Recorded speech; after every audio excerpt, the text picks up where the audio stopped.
অক্সিজেনাস morning চলে আসলাম তোমাদের কাছে আবার সেই গ্রিন টি নিয়ে। আর আজকে আমি খাবো হলো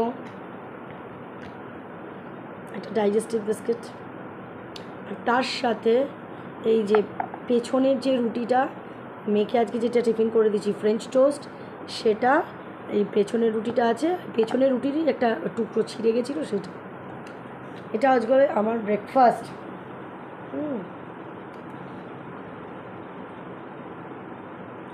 তো মাকে মুখ টুক ধুয়ে নিয়ে আসলাম, আর আজকে মা চা খেতে চাইলো, লিকার চা বানিয়ে দিলাম, জামা চাড়িয়ে দিলাম, মুখ টুক ধুয়ে দিলাম। বিস্কুটটা খেলো আমার সামনে, চাটা বললো আমি ঠান্ডা হলে খাবো। কালকে তো মুসুম্বি খেতে চেয়েছিল তাই মুসুম্বি দিলাম। আজকে আমাকে বলছে কোনো কিছু মুখে ভালো লাগছে না। না, মুখে তো ভালো লাগবেই না, এতগুলো ওষুধ খাচ্ছে, মুখে কি করে ভালো লাগবে। প্রেশারের ওষুধ টেলবাস, তারপরে নিউরোবিন, তার আগে খাচ্ছে গ্যাসের ওষুধ, তারপরে ইকোস্পিন গোল্ড 10 mg। তো সারাক্ষণ শুয়ে কোনো অ্যাক্টিভিটিস নেই, অত ওষুধ খাচ্ছে, ন্যাচারালি মুখে কিছু ভালো লাগছে না। সরি। তা আমি জিজ্ঞেস করলাম কী খেতে চাইছো, এমনি ডিম সেদ্ধ খেতে চাইছো, তো একটা করে ডিম সেদ্ধ দেওয়া হচ্ছে, দিদি দিচ্ছে,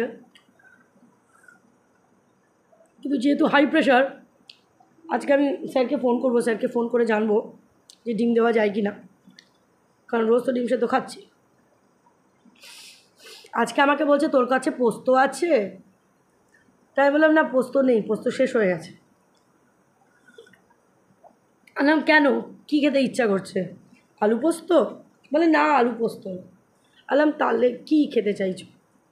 না থাক। আমি বললাম বলো না, আমি পোস্ত আনাবো, কারণ কালকে এমনিও আমি কালকে ভাত খাবো।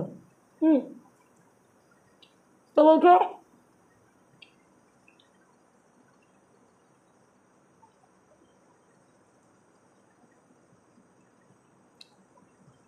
পোস্তর বড়া করতে জানিস?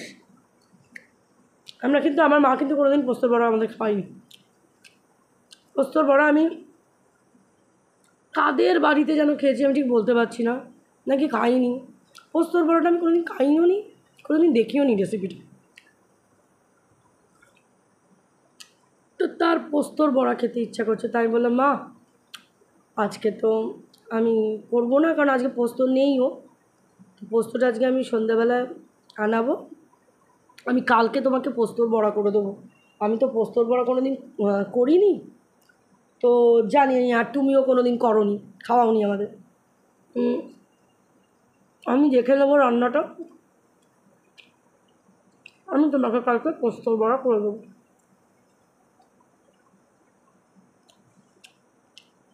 তা বলছে ঠিক আছে।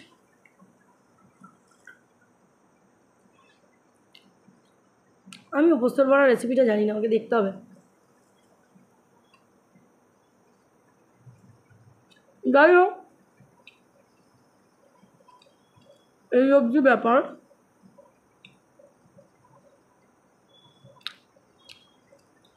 আমি মাকে যত দেখছি তত আমার ভিতরটা মোচড় দিয়ে হচ্ছে,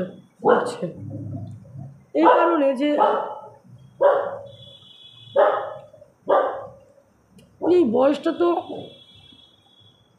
এই যে ফেলে দিল, এটা তো খুব চাপের। আমাদেরও তো একটা দিন আসবে এরকম, এটা যখন চিন্তা করি ভয় লাগে, বা লাগছে। আর কতদিন, 50 বছর তো হয়েই গেল। ব্যাপারটা হলো তা না, আমার মেয়ে তো একা, আর এই যে আমরা করছি এতেও তো অনেক অনেক অনেক ব্যাপার আসে। এই রোজ সকালবেলায় যেতে হচ্ছে, সেটা একটা ব্যাপার। দিদি যাচ্ছে। তো সবারই কাজের মধ্যে থেকে একটা এক্সট্রা করে এই কাজটা রুটিনের মধ্যে ঢুকিয়ে নিয়ে নিয়মিতভাবে এটা করা। সব থেকে কষ্টের বিষয় হলো তাকে মানে গিয়ে ওরকম করে দেখা, ওটা আমি দেখতে পারছি না। মানে কতটা মিজারেবল সে এখন। তো এইভাবে পড়ে থাকে, কারণ সারাক্ষণ তো কেউ বসার থাকে না। আমি গিয়ে যখন ঢুকছি তখন দেখছি শুয়ে আছে তাকিয়ে। তো মানুষটা কোথায় ঘুরে বেড়াতো, টিভি দেখতো, সিরিয়াল অন্ত প্রাণ, সিরিয়াল অন্ত প্রাণ। সে তার সিরিয়াল দেখা নেই, কিচ্ছু নেই। ভালো লাগছে না এভাবে তাকে দেখে। আমরা ভাবিও নি, আনএক্সপেক্টেড। আমরা কোনো দিন এটা ভাবিনি যে মা, যেহেতু বাবাকে দেখিনি তো সে কিন্তু মায়ের ব্যাপারটা তো মাথায় নিইনি যে মার এরকম হতে পারে কোনো দিন, বা আমাদের এরকম কোনো সময় এরকম আসতে পারে যখন আমাদের মাকে এভাবে দেখতে হবে।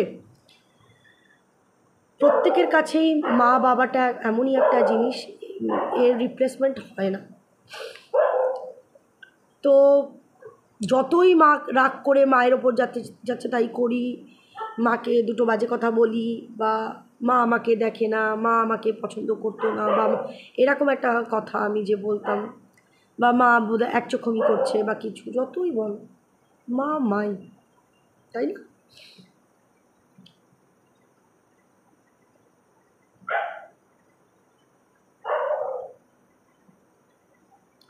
মার জায়গাটা কেউ দিতে। তো আজকে যখন তাকে বিছানায় এই ছোট্ট খাট্ট শুয়ে আছে, আমরা কি জানি। আমি বেরোতাম যখন, মা দেখছি দরজা খোলা, মা টিভি দেখছে, মা গেলাম। মা অনেক সময় তো বললামও না যে মা বেরোচ্ছি, এটা অনেক সময় হয়তো বলিও নি, সেটা মায়ের কমপ্লেন ছিল যে বেরোস, আমাকে বলে যাস। তো যাই হোক, সেই মাকে এখন শুয়ে থাকতে দেখে, যেখানে সিঁড়ি দিয়ে নামলেই মার ঘর, সিঁড়ি থেকেই তুমি দেখতে পাবে মা বসে টিভি দেখছে। সেটা সেদিনকে যেমন বলছিল লঙ্কাগুলো শুকিয়ে যাচ্ছে, আমি আর লঙ্কার কি করব, নিয়ে যা। আমি বললাম আমি লঙ্কা নেবো না, দিদিকে দিয়ে দাও। কোনো সময় আমার যখন প্রয়োজন হতো, আমার মনে পড়ে মার কাছে, মা তোমার কাছে টমেটো আছে, কিংবা একটু আদা হবে, কি শুকনো লঙ্কা হবে, এরকম করেছি। আজকে আমার কাছে আদা নেই, আজকে আমি ডালিয়া করব। তা দেখবে খিচুড়ি ফিচুড়িতে না একটু আদা দিতে ভালো লাগে, আদা দিলে ভালো লাগে। আমি কিন্তু মাংস টাংসতে আদা দিই না, আমি মাটন করি, চিকেন করি, আমি কিন্তু আদা দিই না। ওই খিচুড়ি টিচুড়িতে আদা বাটাটা মানে দিতে লাগে, একটা আলাদা একটা ইয়ে হয়, তবে গিয়ে খিচুড়ি খিচুড়ি লাগে, নাহলে পুরো ডাল ভাত লাগে। তো সকালবেলায় যখন আমি আদা নেই, আর ইচ্ছা করলো না, মেয়েও তখন বেরিয়ে যাবে, এখন আবার ব্লিঙ্কিটে অর্ডার দেবো, কারণ নাম্বারটা মেয়ের কাছে অসুবিধা হয়, মেয়েকে ফোন করে। তো সরি, তো ভাবলাম, হঠাৎ করে মনে পড়লো যে ঠিক আছে মায়ের কাছ থেকে গিয়ে, তারপর আবার মনে পড়লো মা তো বাজারই হয় না। খারাপ লাগছে গো, মানে মাকে এভাবে দেখবো ভাবিনি, তো এক্সপেক্ট করিনি, খুবই খারাপ লাগছে। 24 ঘন্টা আমার ঘরে টিভি চলতো, মা রুটি করছে রান্নাঘরে, এদিকে টিভি চলছে। আমি রাগ করতাম, কী গো মা, তুমি রান্নাঘরে রুটি করছো, তোমার ওই ঘরে টিভি চলছে? না না, আমি শুনতে পাচ্ছি। সেদিনকেও বললাম কান করে পাখা বন্ধ করে রেখেছে, দাঁড়াও প্রেশার কুকার বেজে গেছে। তো সেদিনকে তোমাদের বললাম না যে কান মানে পাখা বন্ধ, আমি বললাম বাবা এই বিভৎস গরম, তুমি পাখা বন্ধ করে রেখেছো, পাখাটা চালিয়ে দিই। না না না না না না, সিরিয়ালটা শুনছি শুয়ে শুয়ে। ভাবো,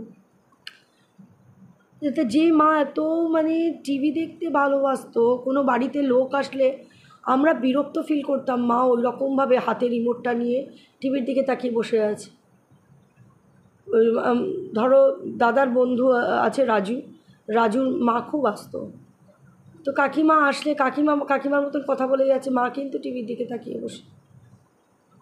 আমরা বিরক্ত লাগতো, মা এ কী, কেউ যখন এসে তখন তো তুমি টিভিটা বন্ধ করো, তোমাকে সিরিয়ালটা দেখতেই হবে। এ নিয়ে কত অশান্তি মায়ের সাথে করেছে। আজকে সেই মাটার টিভিটা পর্যন্ত দেখতে পাচ্ছে না।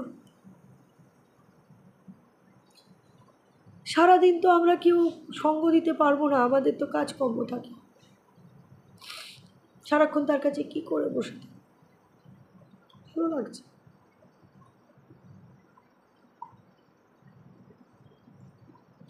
ভগবানকে তাই বলছি যে কেন এরকম করছো, এরকম মানুষদের সাথে করছোই বা কেন? তুমি ফেলবে আর তুলবে, এরকম করো না। কাউকে ফেলেই রেখে দিয়েছো, সে কষ্ট পাবে, সে হাগিস পড়ে রয়েছে। আমাকে এখন বললো, তুই কি হাগিসটা আমাকে পাল্টে দিয়ে যাবি? আমি বললাম, মা এইটা আমাকে বলো না, এটা আমি করবো না, এটা চাঁদনি করছে, চাঁদনি করো না। চাঁদনি তো আজকে সকালবেলায় পাল্টে দিয়ে গেল না। বললাম চাঁদনির আজকে দেরি হয়ে গেছে তাই পাল্টে দিয়ে গেল না। চাঁদনি তো পাল্টে দিয়ে যায়, রাত্রিবেলা হাগিসটা তো চাঁদনিই চেঞ্জ করে দেয়, দুপুরবেলা দিদি চেঞ্জ করে। আমাকে বললো যে খুবই তো ইজি, সোজা। আমি বললাম, মা সোজার জন্য না, আমি পারবো না, আমি পারবো না। যাক গিয়ে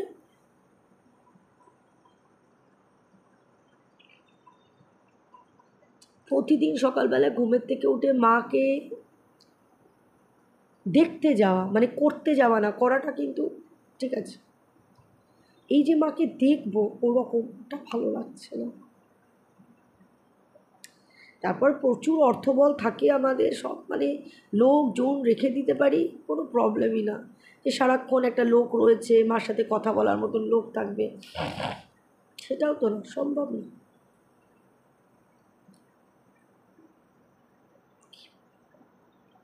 তো যাই হোক, আমি পোস্তর বড়ার রেসিপিটা এখন দেখব যে কিভাবে করে।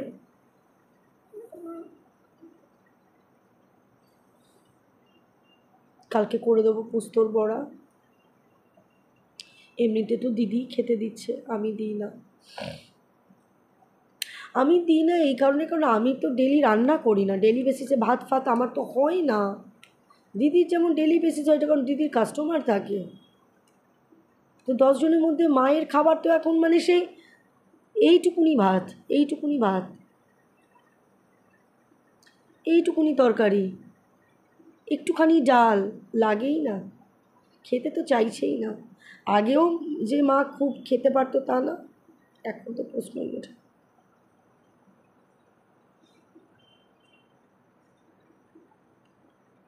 খেয়েছো বিক্কুটা? হ্যাঁ মা, নষ্ট করে বিক্কু, বলো। তো চলো, প্রত্যেককেই বারে বারে এক কথাই বলবো, প্লিজ আমার মার জন্য প্রে করো। নয় তাকে নিয়ে নিক, নয় তাকে ভালো করে দিক, হাঁটা চলার ক্ষমতা করে দিক। মানে এটা সাফারিংস, মানে এত পেন না, সব কিছুর থেকেই কষ্ট না, দেখবো ওরকম, ওটা একটা কষ্ট। মানে ভাবতে পারছি না এরকম, মানে এই বছরটাকে কীভাবে আমার স্পেশালি আমার যেভাবে যাচ্ছে না তা বলার না।